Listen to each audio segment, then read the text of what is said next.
So let me start out by praising God na sa pamamagitan ng mga pagsubok na ating pinagdadaanan, malalim ang pagdadasal, pag-iisip, repentance ng ating pong gobyerno, ng ating mga kababayan.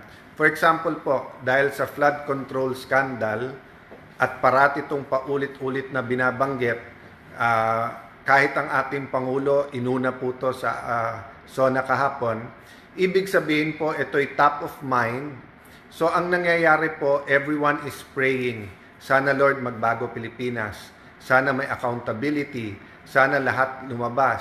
And also because of that, on the toes, lahat ang pero naka-attention lahat ng politiko, whether very, very corrupt, not corrupt, corrupt. Kasi nga, alam na nandyan lahat ng mata. So siguro shout out sa mga taga DPWH, naghihintay pa rin, Secretary Dizon, ang buong bansa, ano yung major reforms para sure tayo na ang kikita talaga legitimately maganda gawa yung mga contractors. Pero yung iba't ibang mga sistema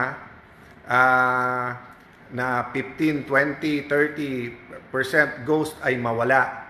So, of course, this is for all departments, no? Whether yan ay sa DOH, bago ang secretary dyan, dami-daming balita dyan na, yung balita dyan sa, sa DOH, walang delivery pero magaling dumiliver.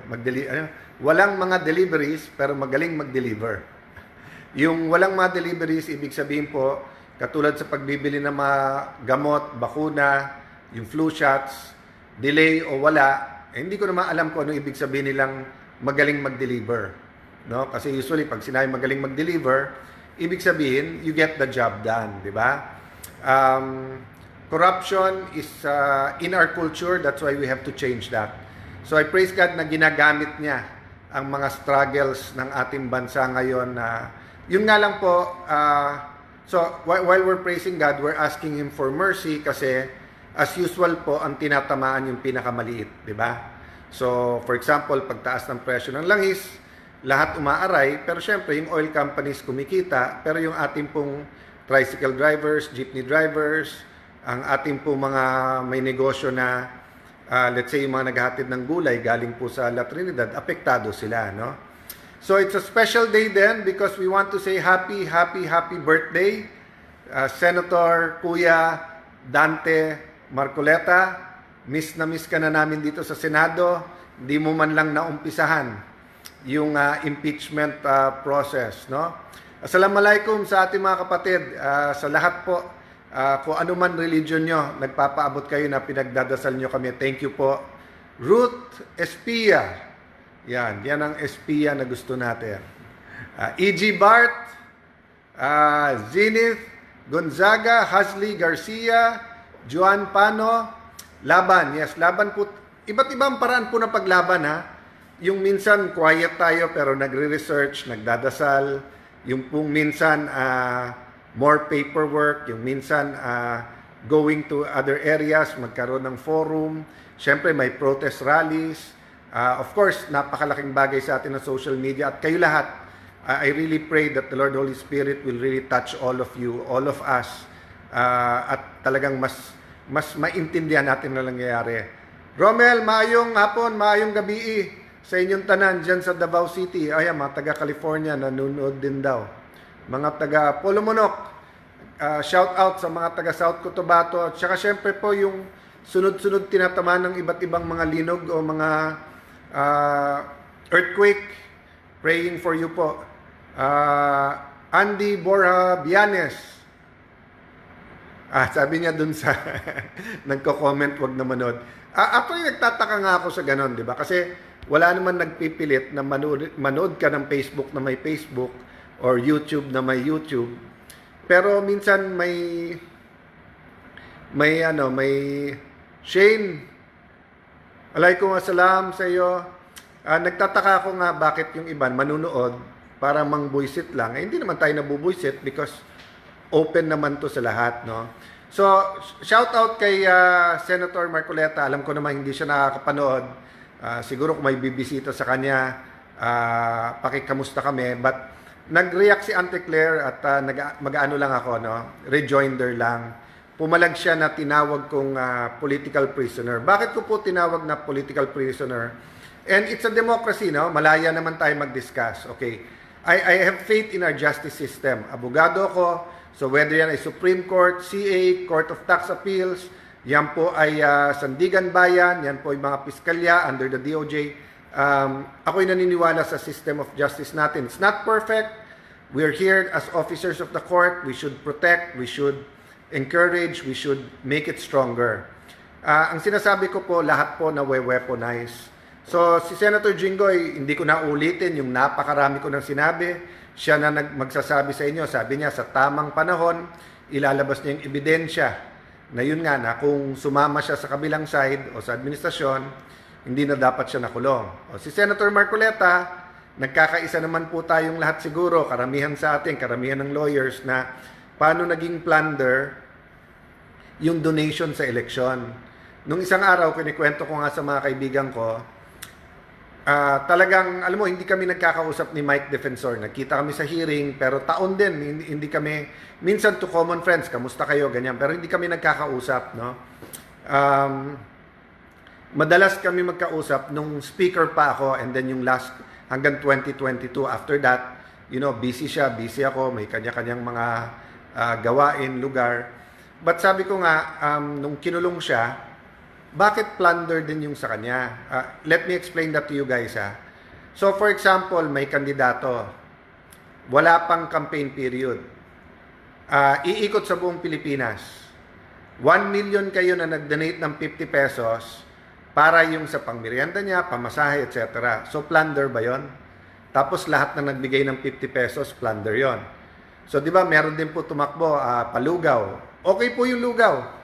Kasi nakakatulong na yon, tapos maganda yung symbolism, tapos ambag-ambag. So kung yung kandidato na yon hindi pa nag-file, pero nagpalugaw sa bawat lugar natin, tapos umabot ng 50 million. So lahat ng nagpalugaw, plunder na yon. So makikita nyo po, iba pa yung kay Senator Marcoleta, iba pa yung kay Mike Defensor. Paano naging plunder yung kay Mike Defensor? Whether he gave 1 peso or 20 million pesos, di ba? So kung kinasuhan nyo siya ng direct or indirect bribery, pero bailable kasi yun eh. 'Di ba? Tapos makikita niyo naman po bilangin niyo yung kinakasuhan sa administrasyon versus sa opposition. Napanood ko ng isang araw, nagagalit na naman ang NBI director kasi doon daw sa fake news. Kung tinignan lang daw ng mabuti yung pangalan doon sa sinasabing mansion sa Amerika, sana hindi na nagkaganito. And I agree with him na kung magfa-fact check, hindi mangyayari. Pero ang problema kay Director Matibag, hindi niya ginagawa yung sinasabi niya. 'Di ba? What he preaches, he doesn't act on. Why? Bilangin niyo nga lahat ng press release, lahat ng pinagsasabi niya about the SEA Games, hindi daw liquidated o nakita niya, iba't ibang ahensya fully liquidated. Yung amounts na binibigay niya pa iba-iba. Tapos mali-mali naman pala. Tapos si ganito involved, bakit ganito, bakit ganyan. Kung nag-imbestiga ng tahimik at nag-fact check, hindi mali-mali, 'di ba? Tapos ganun din na admonish siya dito ni Senator ng aming presiding officer, Senator Escudero, umuo siya. Sabi niya, "Yes sir, I understand." So ibig sabihin hindi siya bawal mag-imbestiga, pero wag kang announce kasi it is considered intimidating yung mga judges, apektado yung impeachment court. O anong ginawa niya? Sunod-sunod pa rin yung announcement, hindi ko isa-isin. But yun, Ate Claire, ang panuurin at tignan mo. You know, when I was in the administration, not only in the Senate, sa Department of Foreign Affairs, pero paglipat ko as Speaker of the House, paano ko po nakikita yung iba kong ginagawa at na-judge? I try to step into the shoes of the opposite side. So yun ang ano ko kay, of course, trabaho ni Claire na, ni Yusek Claire na mag-defend, di ba? But yung defense kasi niya may judgment. So ang problema, pag may judgment, i-judge din. So kung titignan mo po, ilagay niya muna shoes niya sa opposition ngayon. O subukan mo, Ate Claire, i-criticize mo ng matindi yung administrasyon, tignan natin mangyayari sa iyo. 'Di ba? So kami we're just making it light, pero hindi po madali ang buhay ng isang opposition, isang nasa opposition ngayon. Mabigat po, yung mabigat lang makita namin mga kasamahan namin na panay non-bailable yung kinaso. Makita po namin mga kasamahan namin na kung hindi sila mismo mga nakapaligid sa kanila ay pressure. So having said all of that, I won't focus on that kasi kung nandito po si Senator Bato, kung nandito po si Senator Marcoleta, kung nandito po si Senator Jinggoy, ang pag-uusapan namin sa SONA at kontra-SONA, saan ba tayo nagkakaisa? For example, taas ng presyo ng bilihin. Kailangan talaga magkaisa at hanapan ng solusyon yon. Yung mga nakakakuha ng ayuda, good for you. Pero mas maraming hindi nakakakuha. So ang question, lalo dun sa may small businesses, may kalenderya, may barberya, nakabili ka ng motor, so ginagamit mo yung motor sa negosyo. Pati yung mga restaurant, hindi lang mga kandilerya, no? Hindi lang mga pagupitan o parlor na maliliit, no? Maraming mga negosyo ngayon nahihirapan at walang pantawid na puhunan, di ba? So whether yan ay sa palengke, whether yan ay turo-turo, whether yan ay barbecuehan, sa amin meron pa rin yung mga pushcart, tapos nandun yung mga fishball, etc. They are one sickness away or 1, 2, 3 days away from hindi nakapagtrabaho, then they're in poverty. Actually, pati middle class pagka tinamaan ka ng matinding sakit, tapos medyo mahal yung treatment at saka hindi ka makapagtrabaho, from being middle class, biglang poverty na ulit, no? And again, I'm not pointing fingers, I'm not saying this administration or this president or this Senate, we're equally guilty dyan, lahat ng nasa gobyerno, kasi whatever we have now, yan ang tinanim natin Tinanim 10 years ago, 20 years ago, 40 years ago. So, bago lang ako umuwi, I wanna remind everyone, faith moves mountains, so huwag kayong mawawalan ng pag-asa. Number 2, prayers matter. A community, the body of Christ praying together matters. Yung mga nasa ibang religion, pagsasama-sama at pagdadasal. Pray for our enemies, not only our friends, di ba? Sabi nga nila, di ba? Yung diplomacy, nakikibati ka sa kalaban, hindi sa kakampi. So, ganun din, pag-pray natin, hindi lang yung kakampi natin, pero pati yung kabilang side. But I'll continue talking about many things. Tutuloy po natin yung laban. Minsan lang po, syempre, napupunta sa medyo nagkakaalaskahan kasi nga nandun, so pasensya na po kayo. Minsan, dala din ng damdamin. But most of the time po, we will hihimayin natin yung issues.